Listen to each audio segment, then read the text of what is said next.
Hello, everyone. I'm Eileen McCoy. To help make an informed decision about our current employee retention problem, I did a comparative analysis of two systematic reviews to determine which might be best in providing guidance as to whether we should create a flexible work environment. The two reviews are Employee Wellbeing and the HRM Organizational Performance Relationship by Van der Voorde, Pauwy, and Van Veldhoven, and Flexible Working and Performance by Menezes and Kelleher. I'll provide background on evidence-based research, management, and practice, details on the comparative analysis and my resulting recommendations, and so you have a better understanding of the critical thinking behind my recommendations, context regarding the tools involved in measuring the credibility and strength of research, evidence, and findings. According to David Lane, the goal of scientific research is to discover laws and propose theories that explain natural or social phenomena. Theories, such as the impact of flexible work environments on employee retention, are explanations of what researchers suggest may be occurring with a particular phenomenon. Scientific research seeks to continually progress toward better theories through better observations, the use of more accurate instruments, and more informed logical reasoning. Scientific theories are derived through a process of logic and evidence. These are the only two pillars upon which scientific knowledge is based. They are interrelated and cannot exist without each other. Theories provide meaning and significance to what we observe, and observations help validate or refine existing theory or construct new theory. Theory building and testing are critical for the advancement of science. Better research means better evidence and results that lead to better evidence-based management. According to Behrens, Russo, and Briner's work for the Center for Evidence-Based Management, management decisions should be based on a combination of critical thinking and the best available evidence. Evidence, meaning information, facts, or data either supporting or contradicting a claim, assumption, or hypothesis. There are many sources of evidence, and, as noted by Coughlin, Cronin, and Ryan, not all is of the same quality. There are scientific tools to help rank evidence, as evidence-based management dictates that research results should not be taken at face value or given a higher ranking simply because it's been published. It's important for managers to move away from decision-making based solely on past experience or best practices. The viability of an organization depends on the quality of its business decisions and management practices. Evidence-based management is the path to closing the gap between research and practice. Evidence-based practice seeks to address this by helping managers to critically evaluate the validity, generalizability, and applicability of the evidence they have in hand and how to find the best available evidence. According to Behrens, Russo, and Briner, evidence-based practice is the process of asking, acquiring, appraising, aggregating, applying, and assessing data to solve problems and make effective business decisions, and it may reduce the overuse of ineffective practices and the underuse of approaches known to be effective. Russo and McCarthy state that implementing evidence-based management and practice lends itself to a continual refinement of new, replicable learning that brings value to both the manager practitioner and the organization. One scientific approach that supports evidence-based decisions is the systematic review. This is the methodology I use to investigate employee retention as it relates to flexible work environments. Just what are systematic reviews? As stated by Briner, Denyer, and Rousseau, they are part of a family of approaches to the evidence-based management process. When done appropriately, they concisely summarize what is known and not known about a specific practice-related question. Systematic reviews do not provide the answer to the problem. They rigorously address a clearly specified answerable question, usually derived from a policy or practice problem. The question guides the review by defining which studies will be included, what the search strategy to identify the relevant primary studies should be, and which data need to be extracted from each study. Systematic reviews are essential to the evidence-based management process. According to Hardin and Thomas, there are a variety of systematic reviews. The choice of which might be best depends on the research area and the research question. Regardless, every systematic review involves a series of steps: developing a user-driven review question, determining a review protocol, completing a comprehensive search for evidence, identifying inclusion and exclusion criteria, performing a quality assessment of the studies, and extracting data and synthesizing findings. Again, not all systematic reviews are of the same quality. To determine which of the reviews I chose might provide the best evidence for my recommendations, I used a benchmarking or ranking tool called Prisma to compare the two. The Prisma checklist, according to Liberati et al., is a tool developed to ensure items deemed essential for the transparent reporting of systematic reviews and meta-analyses are actually included in the studies. The checklist consists of 27 items grouped into 7 categories. Using the checklist, I rated each systematic review by category, with each receiving a point for the categories that follow Prisma guidelines. I'll be discussing the 4 categories I feel are key to my comparative analysis. Let's start with an item one might overlook during a comparative analysis, the actual title of the review. According to the checklist, the title should identify the type of review.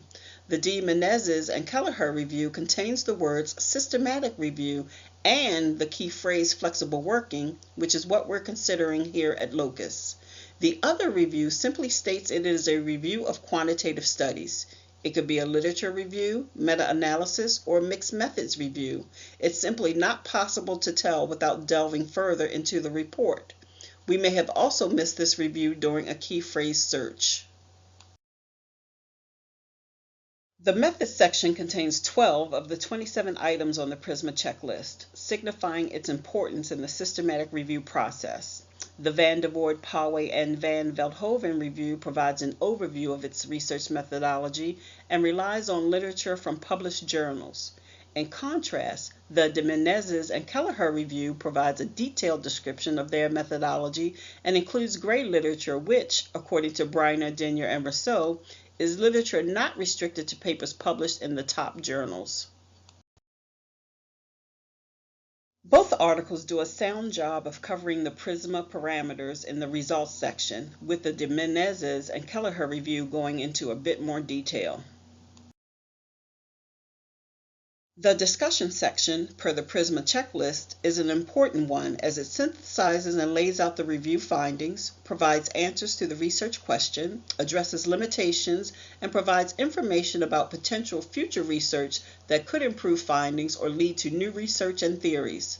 Both systematic reviews do a good job of covering the parameters in this section.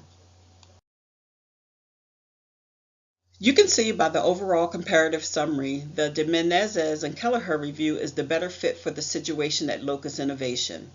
Based on Briner, Denyer, and Rousseau's 4 elements surrounding evidence-based management decisions, evaluated evidence, stakeholders, organizational context, and practitioner experience, I'd like to make the following recommendations. First, implement flexible working arrangements, or FWAs. Though the results of the de Menezes and Kelleher systematic review state there is no clear evidence for a business case for establishing FWAs, the synthesized data clearly indicate they assist in employee retention. There is a strong positive link between FWAs and employee job satisfaction and commitment to the organization. Second, survey employees. The evidence states a policy change may have little impact on employees if what is offered does not match employee preferences. It is important we ensure the FWAs we offer are what our employees want. We need to ask both before making the change to establish credibility and after implementation to measure outcomes and make any necessary adjustments. Third, understanding the benefit of using evidence-based processes, we should continue to do so to determine if there is additional research that more closely matches our situation and to discover other potential no-cost or soft benefits that may further improve employee retention. Finally, I'd like to provide context regarding the tools involved in measuring the credibility and strength of research, evidence, and findings as they pertain to the chosen systematic review. The systematic review is different than analyzing individual studies and, according to the Science blog, sits atop the evidence-based management pyramid based on the quality of evidence and risk of bias. Pettigrew and Roberts state that single studies, taken in isolation, may produce atypical results and can be misleading, whereas systematic reviews provide a means of allowing large amounts of information to be consolidated and synthesized into a manageable form. This way, Decisions are made on a transparent and potentially defendable basis as the systematic review draws on all relevant scientifically sound research rather than on single studies. Reviewers achieve this by conducting extensive searches to find all relevant published and unpublished research in order to avoid publication bias and by assessing the validity and reliability of their research.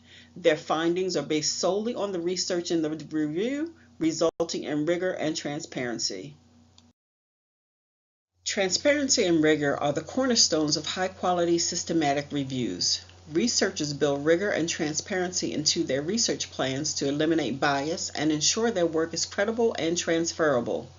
According to Thompson, rigor involves identifying evidence, appraising its quality, and synthesizing the evidence data through use of scientific method, and, regardless of the scientific method used, transparency is crucial in minimizing potential bias in selecting and interpreting the evidence.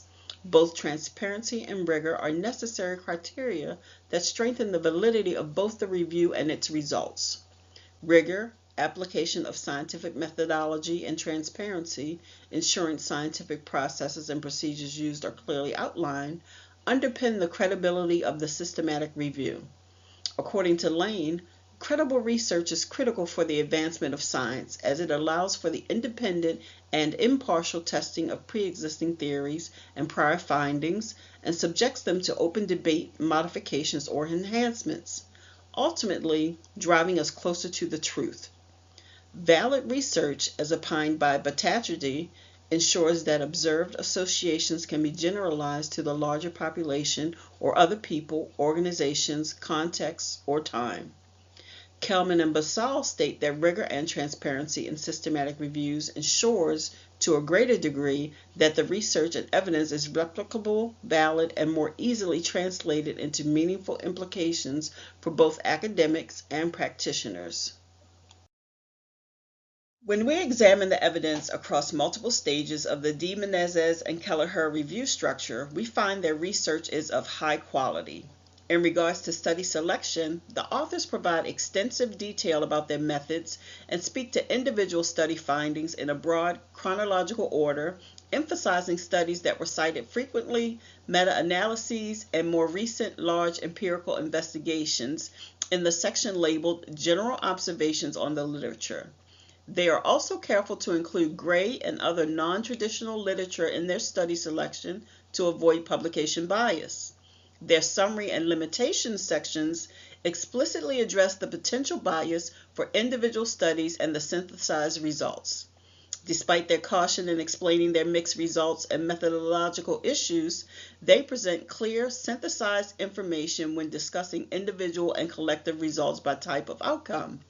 Their outcomes are grouped by organization, individual performance, and attitude and well-being.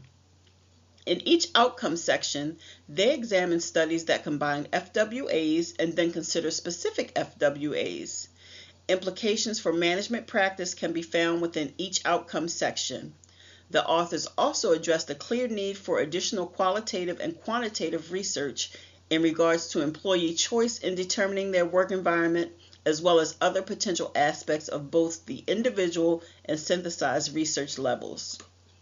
As posited by Baba and Hakim Zeta, methodological fit, contextualization, replicability, transparency, and scholarly and experts' consensus are the 5 dimensions of assessing the rigor and relevance of evidence as revealed in its quality and reliability. The stronger the alignment across these dimensions, the stronger the evidence. This and the quality of evidence presented in the review are the basis for and confidence in my recommendations. Thank you.